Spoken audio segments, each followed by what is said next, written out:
Panggilan itu bukan suatu keterpaksaan, tapi panggilan itu adalah suatu pilihan yang memerdekakan. Karena kita tidak ingin panggilan itu dipaksakan. Karena kalau dipaksakan nanti akhirnya bisa putus di tengah jalan. Kan eman-eman ya, eman banget. Itu rasanya. Saya menantang kaum muda untuk datang melihat di kongregasi FIC, yaitu kongregasi para Bruder Santa Peran Maria yang terkandung tak bernoda. Saya mengundang kaum muda untuk datang, masuk dan terlibat dalam karya para Bruder FIC. Rengkuhlah aku Bapa. Para Bruder FIC berkarya dalam bidang kerasulan pendidikan, khususnya pendidikan sekolah, baik sekolah umum, kejuruan maupun sekolah luar biasa yang dinaungi oleh Yayasan Panguti Luhur. Para Bruder FIC juga berkarya dalam bidang sosial karitatif seperti di panti asuhan, karya sosial pendidikan dan pelayanan kaum muda untuk mencari pekerjaan mereka, pendampingan iman anak, remaja, dan orang dewasa, serta pelayanan rohani bagi para suster, bruder, romo di Rumah Kalwat Ronkali. Kami juga melayani anak-anak di panti asuhan dan di asrama, dan tentu pelayanan bagi gereja setempat di mana kami melibatkan dalam karya pastoral gereja.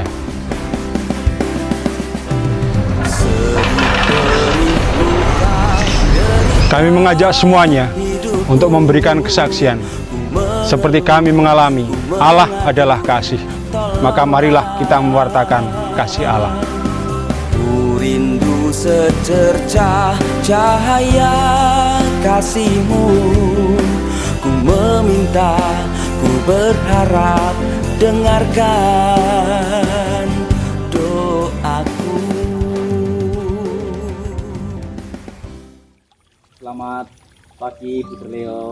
Selamat pagi, Direko. Bagaimana kabarnya hari ini? Puji Tuhan sehat. Saya juga sehat, saya juga bahagia karena ini kali pertama saya berkunjung di komunitas Giriwoyo ini ya. Saya sampai lupa nama pelindung komunitas ini apa, Bruder Leo ya? Santa Maria Ratu Penyo. Santa Maria Ratu Penyo, Giriwoyo, Kabupaten Wonogiri. Ini sejak tahun 2008 saya tuh bergabung dengan kongregasi Bruder FIC, dan satu-satunya komunitas yang belum pernah saya kunjungi itu komunitas di Giriwoyo ini. Maka kesempatan libur saya pergunakan untuk berjumpa dengan Bruder Leo sekaligus untuk nanti sharing pengalaman terkait dengan panggilan Bruder Leo ya. Oke.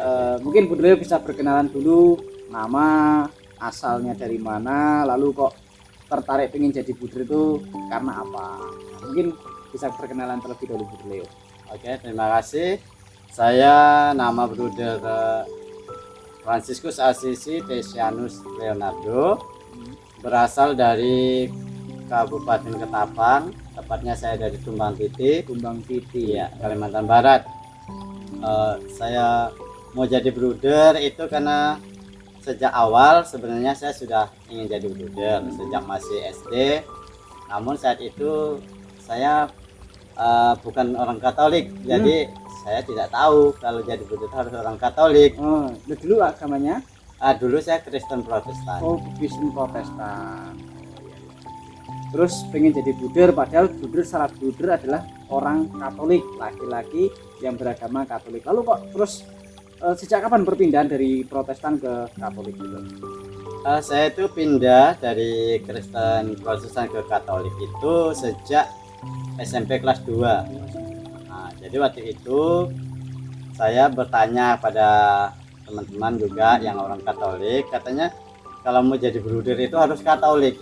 Nah, tapi waktu itu saya mengatakan, ya sudah, saya nggak jadi aja, karena saya mau Kristen gitu. Oh gitu, jadi tetap memperhatikan iman Kristennya, jadi mengurungkan niat menjadi Bruder. Lalu kok bisa berubah, kok akhirnya kok menjadi Bruder? Setelah saya pikir kalau mau jadi apa, Tuhan memanggil itu, pastilah saya jangan menghalang-halangi panggilan itu.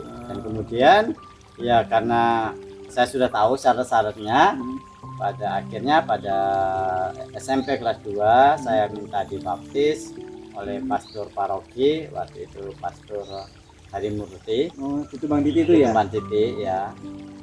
Dan saya dibaptis, dan mulai saat itu saya mulai menghidupi panggilan itu, karena memang ternyata panggilan itu datangnya nggak disengaja juga. Kayak gitu. Lalu berarti Buder Leo ini asli dari Kalimantan, Putra Dayak ya? Ya, saya Kalau tidak keliru itu di FIC itu yang dari asli Kalimantan itu ada sekitar 5 Buder ya. Buder Leo sendiri, saya lalu Buder Sinu, Sinu, lalu Buder Dono, Sudono, Buder Andre, Buder Eko Wahyudi yang ya, sekarang Eko. tugas di Tanjung. Tanjung.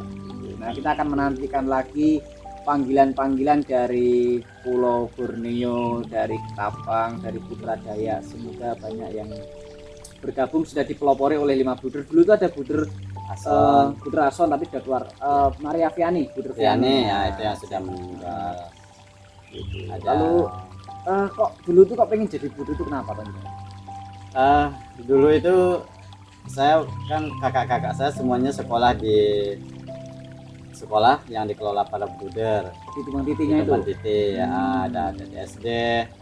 SD-nya mana itu? SD-nya SD Nate Panjang Oh, itu. Nate Panjang. Tapi saya sendiri lulusan dari SD negeri. SD negeri. Jadi SMP ke SMP ke PR, tapi waktu itu namanya Usaba, saat itu kan PR. Lalu selesai dari SMP, saya masuk di SMA Santo Yohanes Ketapang itu. Lalu di sana juga saya diasuh oleh para guru FIC karena saya di asrama.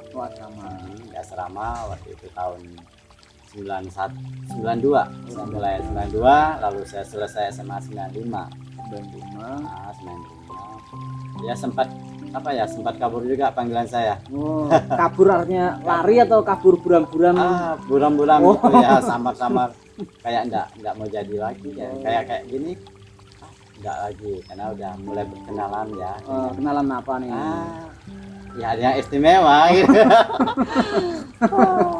Ya itu pernah ya. Lalu tapi ketika setelah kelas 3 SMA saya mulai ada lagi tertarik panggilan itu muncul lagi. Kelas 3 SMA. Waktu itu kepala sekolahnya kalau masih ingat? Waktu itu kepala sekolahnya Bruder Herman Yosef Kuat. Oh, Bruder Herman Yosef Kuat yang sekarang ada di komunitas Klaten. Memang dia kepala sekolah yang fenomenal ya, yang dikenal, dicintai banyak siswa. Meskipun kuat juga galak tapi dicintai karena kegalakannya itu bukti mengasihi anak-anak itu ya. Iya, betul sekali. Pernah dimarahi juga? Kalau beliau itu marahnya nggak nampak karena kalau biasanya kalau masuk kelas kan kebetulan beliau ngajak kami juga. Kalau masuk kelas dia sudah mulai kayak cemberut gitu. Lalu kami bilang, waduh Buder, sawan ini Der, sawan, kami sawan, nggak marah-marah Der.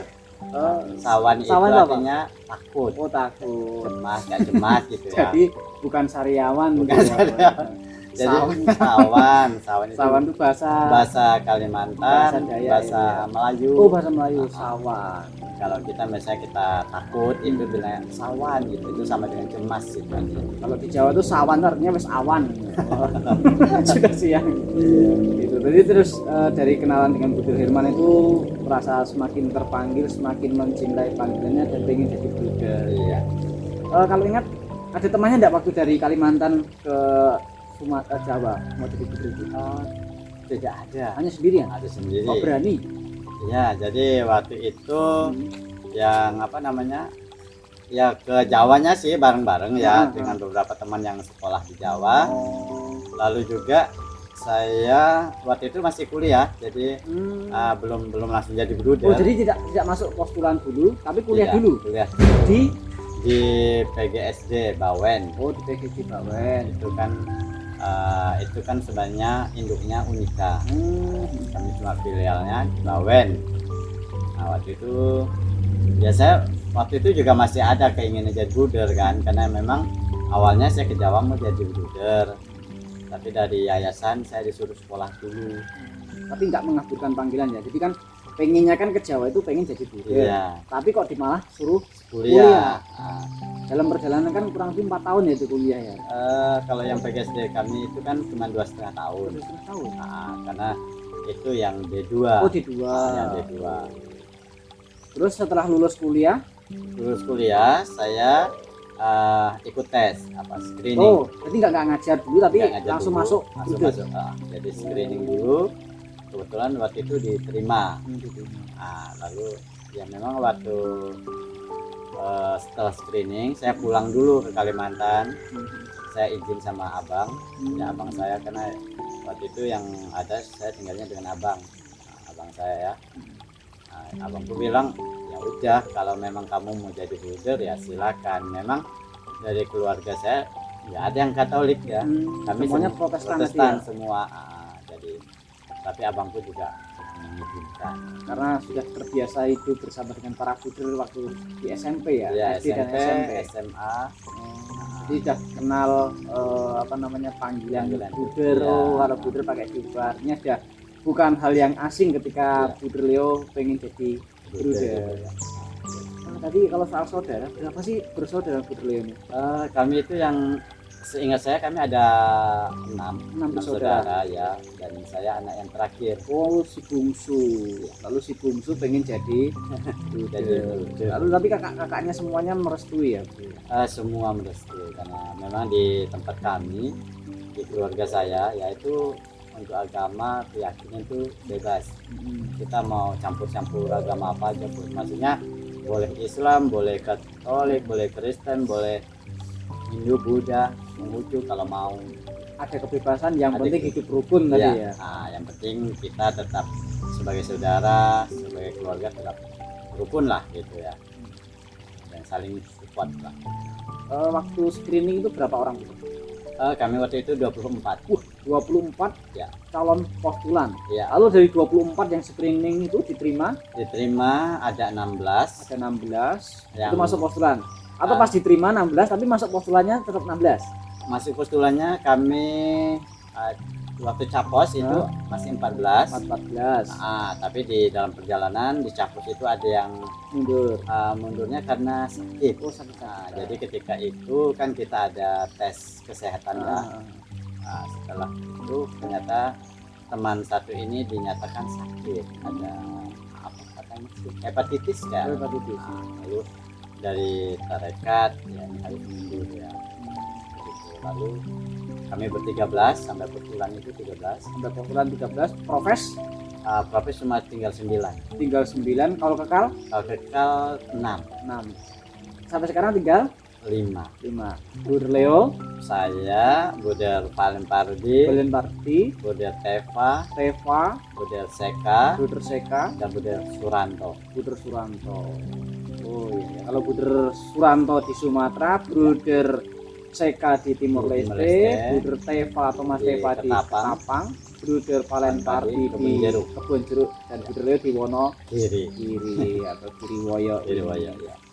Sudah berapa lama dengan tugas di Kiriwoyo ini? Sudah hampir 3 tahun. Hampir 3 tahun. Kiriwoyo ini kalau sekilas saya melihat itu kan apa ya, di daerah perkampungan, di daerah pedesaan. Lalu bagaimana Bruder, perasaan Bruder tinggal dan berkarya bersama dengan masyarakat di sekitar Kiriwoyo ini?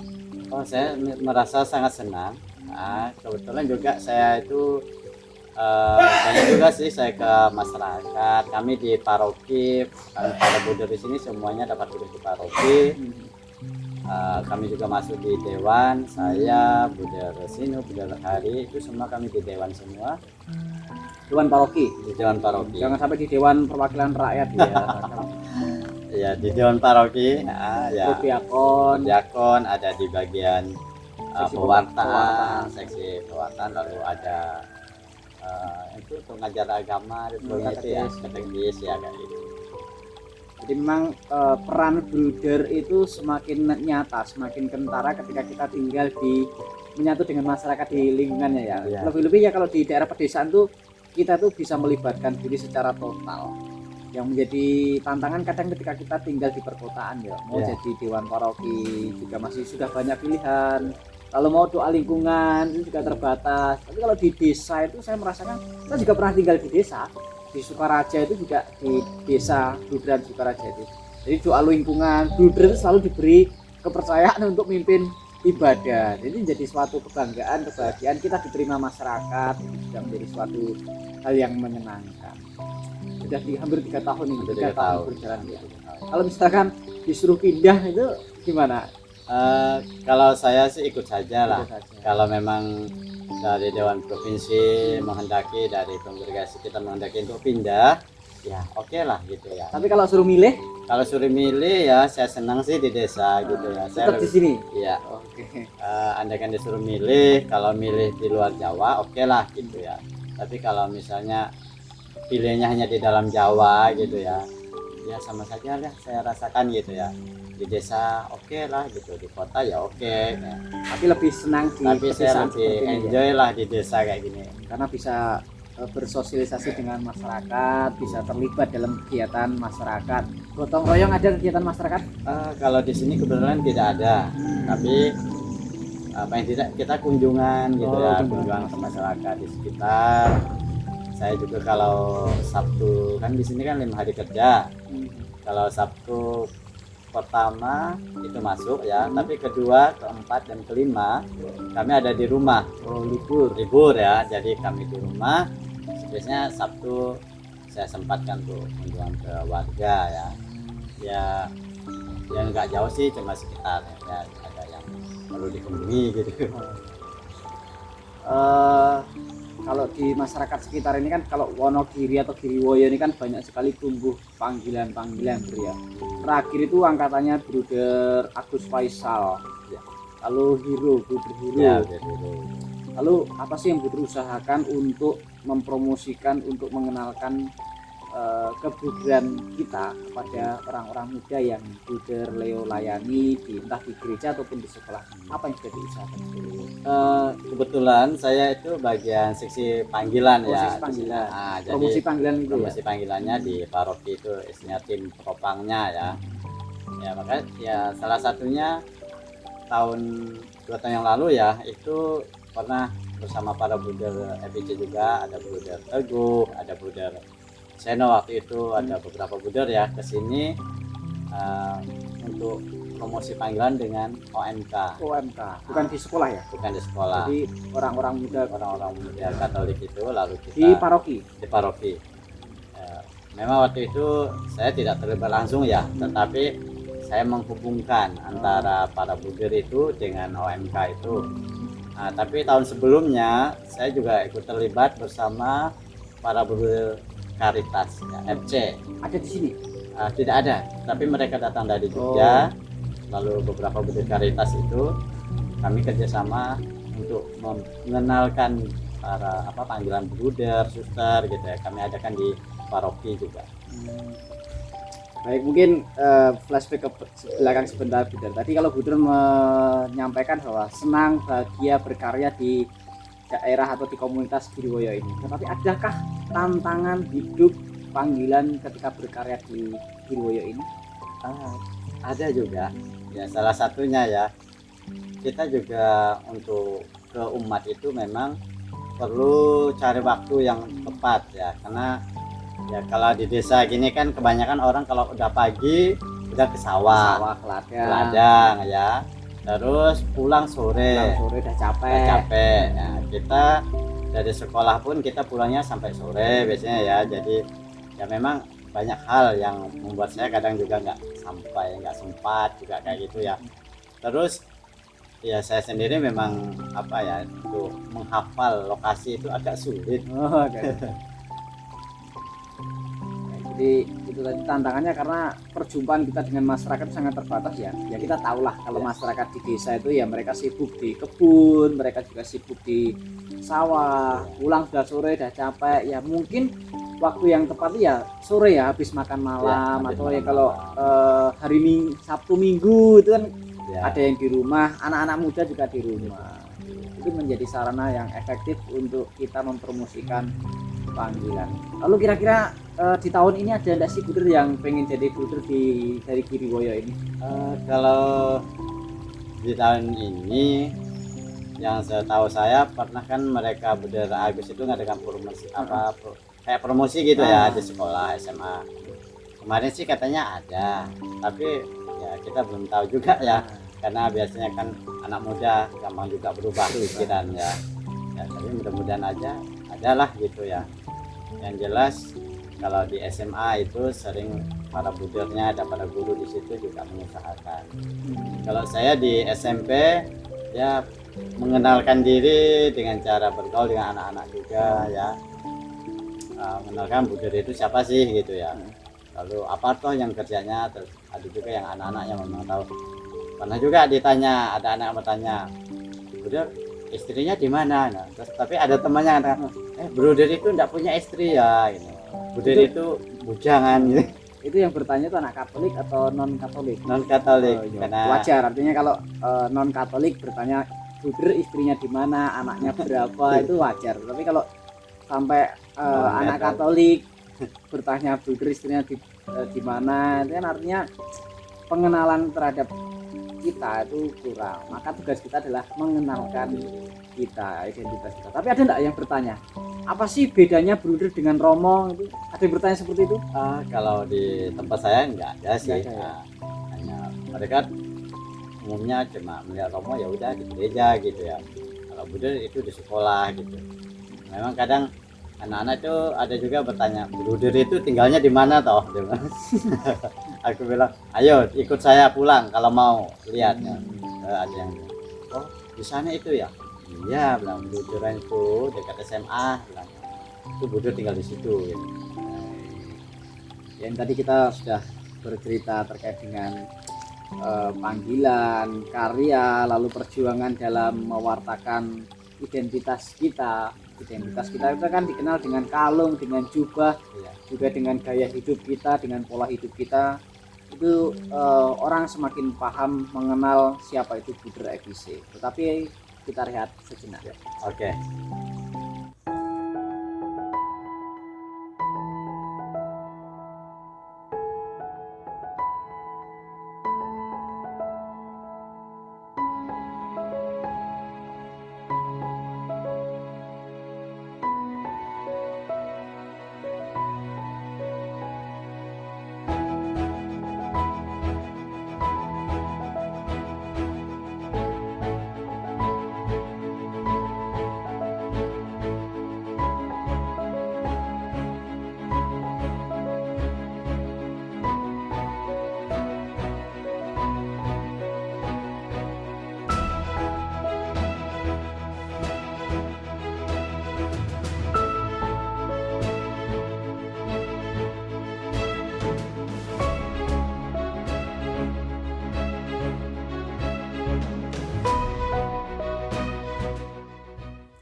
Baik, betul. Kita tadi sudah banyak bercerita. Lalu saya ingin bertanya terkait dengan identitas kita sebagai seorang Buder. Kalau menurut Buder Leo, sejauh mana sih pentingnya kita mengenakan jubah dan kalung ini, Buder? Kalau saya pikir memang sebagai identitas utama kita sebagai orang yang terpanggil jadi Buder, kita memang jubah ini menurut saya penting digunakan, terutama di saat-saat kita misalnya ada tugas di gereja atau bahkan di sekolah. Saya juga di sekolah kadang kalau suruh mimpin ibadat untuk anak-anak ya saya pakai jubah, misalnya kayak memberikan abu ya, abu gitu. Saya di sekolah juga pakai jubah gitu. Meskipun kalau sudah acara kan biasanya kalau udah ada abu-abu langsung kadang pulang gitu ya. Nah, kalau anak udah pulang ya saya dengan bapak ibu guru di sekolah ya jubahnya saya ganti. Karena agak gimana ya, di sini ini kan situasinya di Tirwoyo ini panas. Panas pakai jubah. Panas pakai jubah, gerah banget gitu. Apalagi kan kita punya skapulir kayak gini ya.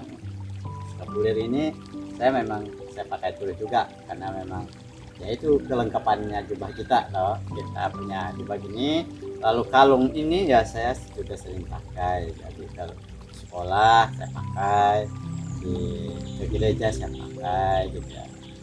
Ya, karena identitas kita ya yang mudah untuk dikenali oleh masyarakat ya dengan mengenakan jubah semacam ini. Kalau kita sudah lepas jubah itu kita sudah dikenal sebagai Pak, Mas, Ya, ya kan kadang betul, ya. orang nggak mengenal siapa kita, bahkan kalau pakai kolar sekalipun juga orang belum tentu mengenal kita. Ya. Kalau udah pakai jubah ya orang pasti akan melihat kalau ini nggak bruder ya Pastur, pastor atau frater. gitu ya.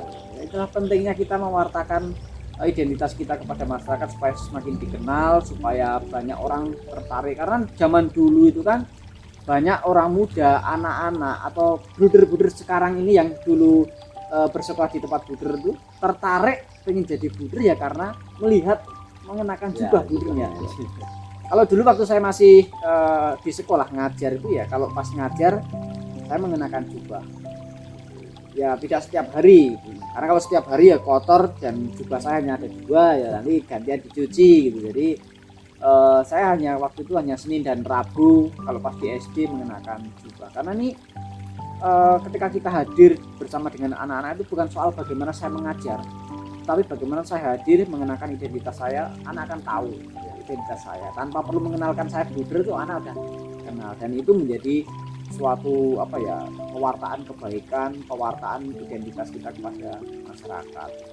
Kita hadir sudah hampir 100, kita sudah lebih dari 100 tahun ya. di kongregasi ini, tetapi jumlah anggota kita tuh ya di atas kurang lebih ya 140 ya. Belum sampai 200 anggota, padahal kita punya banyak sekali sekolah, kita banyak sekali murid, tetapi mengapa kok mereka sedikit sekali yang tertarik ingin menjadi seorang bruder? Ini kan kadang juga menjadi refleksi bagi kita ya. Ya, betul lah sekali. Kalau di Wonogirinya atau Giriwoyo ini sebenarnya kan juga menjadi salah satu sumber panggilan sebenarnya. Ya. Tinggal nanti tugasnya Bruder Leo adalah untuk semakin menggandeng, semakin merangkul orang-orang muda supaya tertarik dengan kita.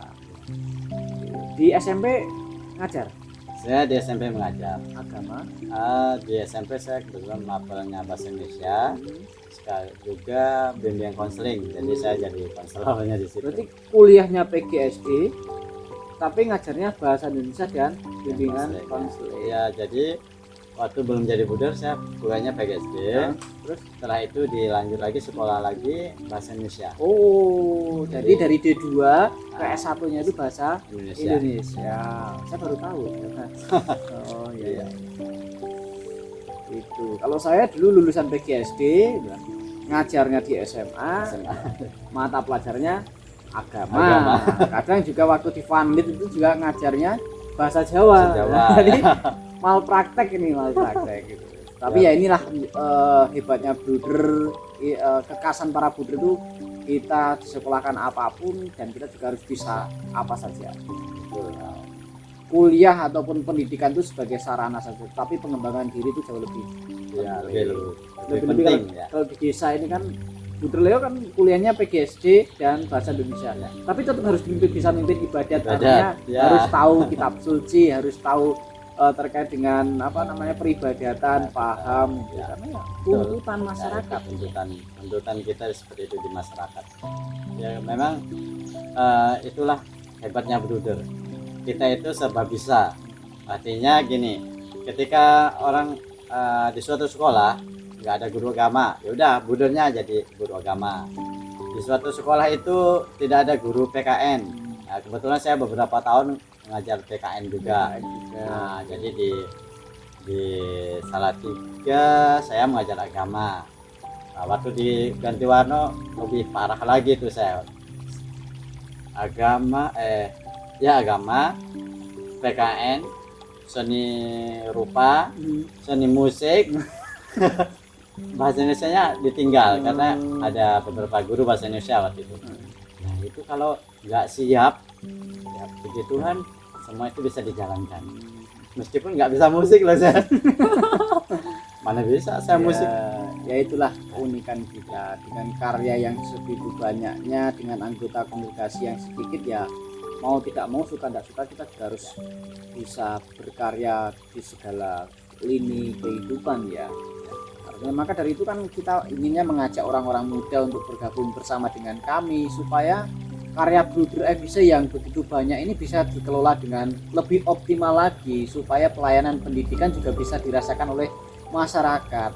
Artinya dari 99 kurang lebih seperti itu sekolah, mulai dari KB, TK, SD, SMP, SMA, SMK, SLB itu hanya sekitar 70 brooder yang berkarya di sekolah, dan tidak semuanya sekolah itu ada broodernya. Kebetulan aja di Girwoyo ini SMP ada broodernya, di SMA juga ada broodernya, di masyarakat juga ada.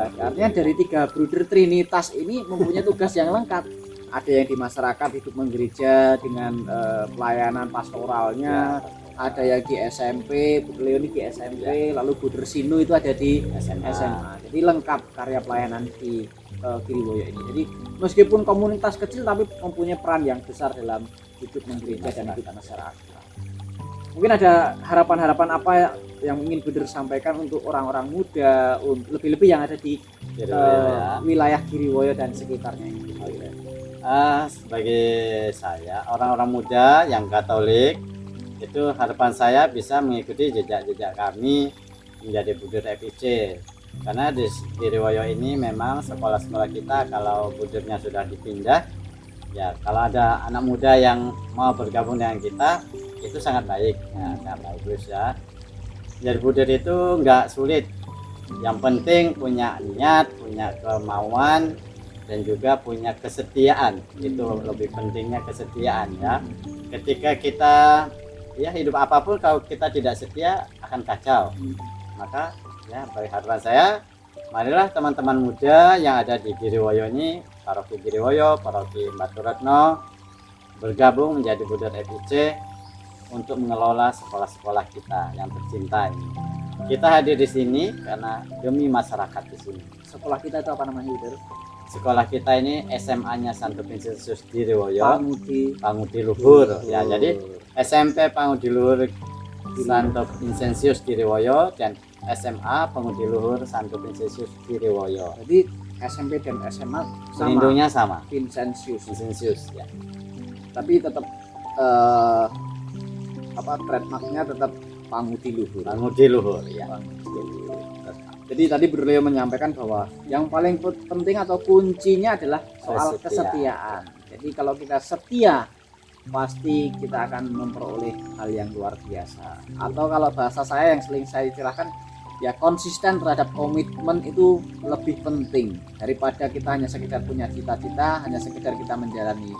Karena konsisten terhadap komitmen itu membutuhkan tadi soal kesetiaan tadi. Jadi apa yang sudah kita miliki, apa yang sudah kita jalani harus kita rawat, harus kita jaga, supaya kehadiran kita juga dirasakan, kehadiran kita juga bisa meresonansi hal-hal yang positif kepada orang-orang yang kita layani. Ya. Entah simbah-simbah, anak-anak, orang muda, itu bisa kita rangkul bersama. Kita tidak pilih-pilih, oh karena Buder berkarya di sekolah maka kumpulnya dengan orang-orang muda, tetapi dengan masyarakat, dengan simbah-simbah kita juga bisa akrab, bisa bersosialisasi dengan mereka, bisa istilahnya bahasanya bisa sowan lah gitu, bisa sumana, artinya bisa dengan siapa saja. Karena tuntutan kita ya kita hadir bukan untuk orang muda ya. Meskipun misi kongregasi kita ya untuk pembinaan dan pendidikan iman Kristiani orang muda, tetapi dengan orang yang tua ataupun yang sudah lansia, dengan anak-anak kita tetap bisa melayani mereka seperti yang dilakukan oleh Buder Luderus Haryono dengan pewartaan di paroki, di lingkungan itu. Ya itulah cerita singkat dari panggilan Budeleo tadi, pengen jadi Buder karena tadi ketertarikan dengan sosok Buder, lalu karena sekolah di Pangudi Luhur dan terus dirawat hingga sekarang sudah berapa puluh tahun Budeleo berkarya jadi Buder ini?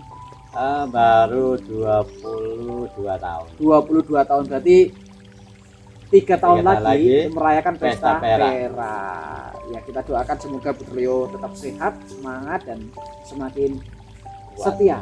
Semakin setia terhadap panggilan yang sudah dijalani 22 tahun. Jadi 22 tahun itu kalau kita berjalan itu bisa dari ujung timur ke ujung barat. Nah inilah resiko-resiko yang kita jalani, wah tetap harus setia meskipun kadang juga ada banyak persimpangan di jalan, kadang jalannya juga berlubang, kadang berbatu kerikil, tetap kita harus setia hingga bisa menghantar Budeleo pada suatu kebahagiaan berkarya di komunitas Giriwoyo ini.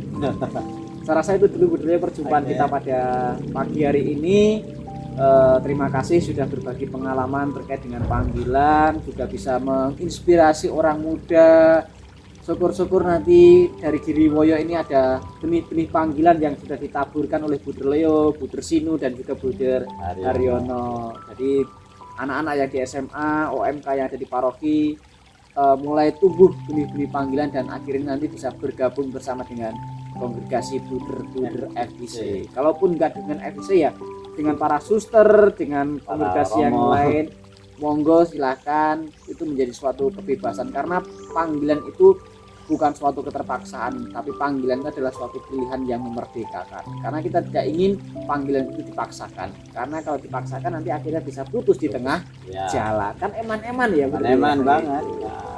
Itu saya rasa itu aja dulu untuk perjumpaan kita pada pagi hari ini. Terima kasih dan sampai jumpa. Salam persaudaraan dari kami Buder FIC.